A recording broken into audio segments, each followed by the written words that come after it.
Hello everyone, আসসালামু আলাইকুম। Welcome back to my channel. আমার চ্যানেলে নিউ একটা ভিডিও দেখার জন্য আপনাদেরকে ওয়েলকাম জানাচ্ছি। আজকে আপনাদেরকে তৈরি করে দেখাবো চুলার মধ্যে একদম তাওয়াতে কিভাবে আপনারা পারফেক্টভাবে নান রুটি তৈরি করতে পারেন সেই রেসিপিটাই। আশা করি এই সফট নান রুটির রেসিপি আপনাদের কাছে খুবই ভালো লাগবে। তো চলুন আর দেরি না করে দেখে আসি কিভাবে আমি এভাবে নান রুটিগুলা তৈরি করেছি। প্রথমেই আমি একটা মিক্সিং বোল নিয়ে নিলাম। এর মধ্যে এখন নিয়ে নিচ্ছি আমি চিনি। এখানে আমি প্রায় ১.৫ চামচের মতো চিনি ইউজ করেছি। এরপর দিয়ে দিচ্ছি আমি ইস্ট। চেষ্টা করবেন যে ইস্ট যেন ভালো মানের হয়। তো আমি এখানে দিয়েছি ২ চামচ ইস্ট। এরপর দিচ্ছি ১/২ কাপ কুসুম গরম পানি। ইস্ট দেওয়ার পর আমি এটাকে ৫ মিনিটের জন্য এভাবেই রেখে দিয়েছিলাম। দেখতেই পাচ্ছেন এখন এখানে বাবলসের মতো হয়েছে। এখন দিয়ে দিলাম স্বাদ মতো লবণ। লবণটা অবশ্যই আপনারা যতটুকু ময়দা দিবেন সেই হিসাব করেই দিবেন এখানে লবণটা। এখন আমি এগুলাকে একটু নেড়েচেড়ে নিলাম। এরপর দিয়ে দিচ্ছি আমি এখানে সয়াবিন তেল। আপনারা চাইলে বাটারও ইউজ করতে পারেন। আমি ২ চামচ ইউজ করেছি। এরপর আবারও একটু নেড়েচেড়ে এখন আমি দিয়ে দিচ্ছি ময়দা। আর আমি দিচ্ছি এখানে ৪ কাপ ময়দা। আমি ৪ কাপ দিয়েই আজকে নান রুটিগুলা বানাবো। ৪ কাপ ময়দার জন্য আমি সবগুলা ইনগ্রিডিয়েন্টস দিয়েছি। আপনারা যদি এর থেকে কম বানান সেক্ষেত্রে এটাকে মানে হাফ করে দিবেন আরকি। আর যদি এর থেকে বেশি বানান তাহলে আরেকটু বেশি করে নিবেন। তো যে পরিমাণ বলেছি সে পরিমাণে আপনারা অবশ্যই বানাবেন। এখন আমি এগুলাকে খুব ভালো করে হাত দিয়ে মিশিয়ে নিচ্ছি। সবগুলাকে দেখতেই পাচ্ছেন ময়দার সাথে আমি কিভাবে মিশিয়ে নিচ্ছি। তো এটা মিশানো কিন্তু খুবই জরুরি। খুব সুন্দর করে আপনি হাত দিয়ে চেপে ভালোভাবে এভাবে মিশিয়ে নিতে হবে। এখন আমি নিয়ে নিলাম এখানে মিল্ক। মিল্কটা আপনি আঙ্গুল চুবিয়ে রাখতে পারবেন ঐরকম টাইপের। মানে কুসুম গরম আরকি, ঠান্ডাও না গরমও না ঐরকম টাইপের। আর ১ম এ আমি যে ১/২ কাপ পানি ইউজ করেছিলাম সেটাও কিন্তু এরকমই ছিল। অবশ্যই আপনাকে ঠান্ডা পানি দেওয়া যাবে না। এভাবে কুসুম গরম পানি কিংবা গরম দুধই দিতে হবে। আর এখানে চাইলে আপনারা দুধের বদলে এখানে টক দই ইউজ করতে পারেন। যেকোনো একটা ইউজ করতে হবে। হয়তোবা দুধ নয়তোবা টক দই। তো আমি আজকে দুধ দিয়েই করতেছি। আর একসাথে আমি দিয়ে দিব না। অল্প করে দিয়ে খুব সুন্দর করে মেখে নিতে হবে। আর ১ম এ মনে হবে যে আপনার হাতের সাথে একদম লেগে যাচ্ছে। কিন্তু যখন ডোটা হয়ে যাবে ঠিকমতো তখন আর এভাবে আপনার হাতের সাথে লেগে যাবে না। তো দেখতেই পাচ্ছেন আমি কিভাবে করে নিচ্ছি। তো এই যে আমার ডোটা কিন্তু এখন মেখে নেওয়া হয়ে গিয়েছে। দেখতেই পাচ্ছেন। তো এখন আমি এটাকে এভাবে রেখে দিব। এর সাথে আমি এখন দিয়ে দিব ১ চামচের মতো সয়াবিন তেল। উপর দিয়ে আপনারা চাইলে বাটারও দিতে পারেন। দিয়ে তারপর এখন একটা ঢাকনা দিয়ে আমি এটাকে রেখে দিব প্রায় ২ ঘন্টার জন্য। যেকোনো গরম জায়গায় রাখবেন তাহলে ভালো হয়। ফিরে আসলাম আমি প্রায় ২ থেকে ২.৫ ঘন্টা পর। আর দেখতেই পাচ্ছেন এটা কিন্তু ফুলে একদম ডাবলের চাইতেও বেশি হয়ে গিয়েছে।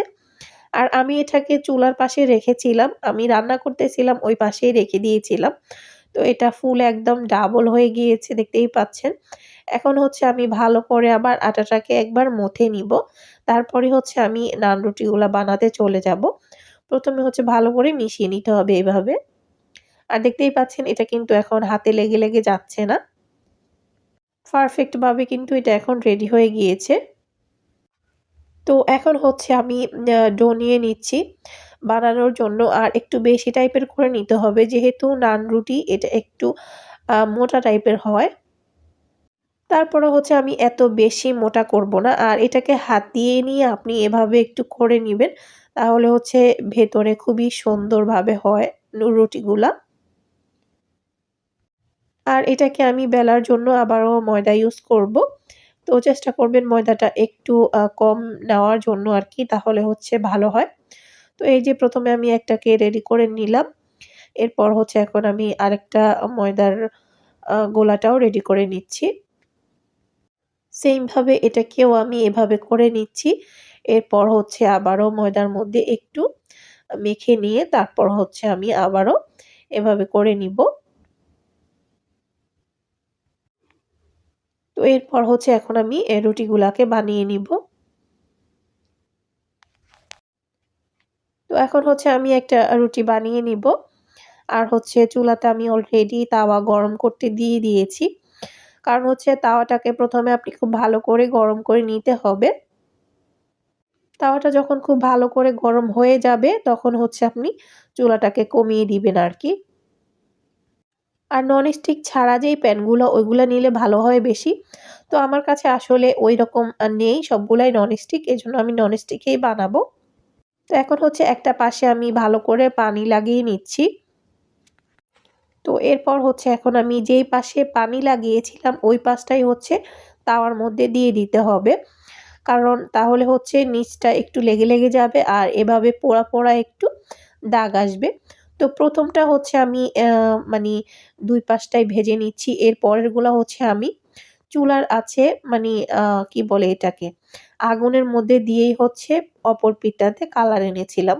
তো এখন হচ্ছে আমার এটা হয়ে গিয়েছে। আর দেখুন এটা কিন্তু ২ পাশেই খুবই সুন্দর একটা কালার চলে এসেছে। এখন হচ্ছে সেইম ভাবে আমি আরো একটাও বানিয়ে নিচ্ছি।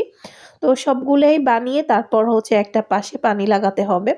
পানি লাগালে হচ্ছে আপনার তাওয়ার মধ্যে ওইটা লেগে থাকবে। তো আবারও চলে আসলাম তাওয়ার মধ্যে। এখন হচ্ছে আমি আবারও দিয়ে দিচ্ছি। এরপর কিছুক্ষণের জন্য একটু ঢাকনা দিয়ে রাখলেই হয়ে যায়। যখন একটু ফুলে উঠবে তখন হচ্ছে আমি এটাকে এখন উল্টিয়ে দিব।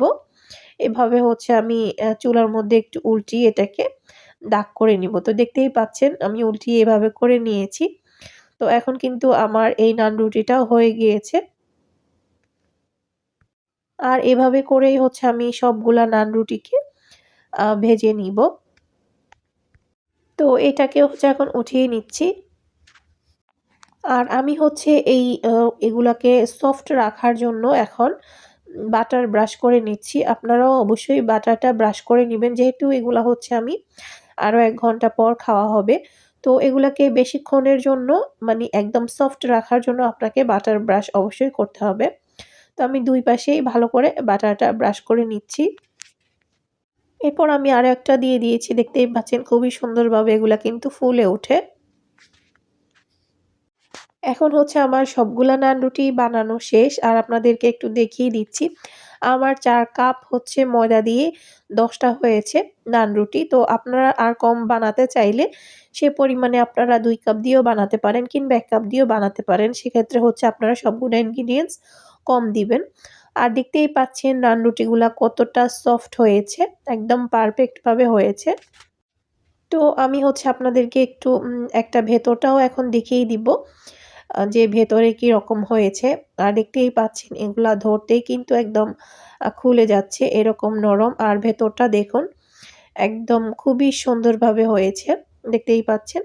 তো আজকের রেসিপিটা এ পর্যন্ত। আপনাদের কাছে কেমন লেগেছে সেটা অবশ্যই কমেন্টস করে জানাতে বলবেন না। আল্লাহ হাফেজ।